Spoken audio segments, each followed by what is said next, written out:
the story of the journey to Bethlehem.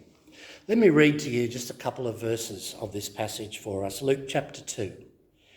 In those days, a decree went out from the Emperor Augustus that all the world should be registered. This was the first registration and was taken while Quirinius was governor of Syria. Have you ever wondered why Luke includes these kinds of details in his story? Yes, he may be an historian and is interested to know who was around and what was happening at the time.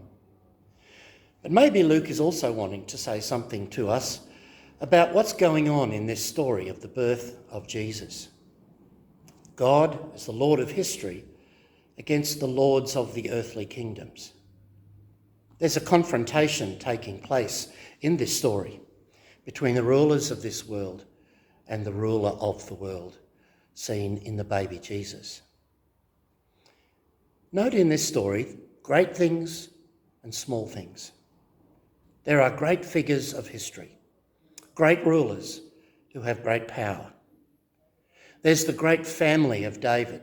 Jesus is born in the city of Bethlehem, the city of David. A great family lineage we see in this story. But do you see the small things? A young couple in a critical situation, Mary pregnant, and a small baby born into the world. I think something to do with power is happening in this story. This baby that is born becomes a real threat to those who have earthly power. We see that in Matthew's story, where Herod becomes really upset and searches out where all the babies have been born in order that this king may be wiped out. Power is shifting as Jesus is born into the world. A whole new social order is being brought into being. Kingdoms come and clash head to head, and the baby wins.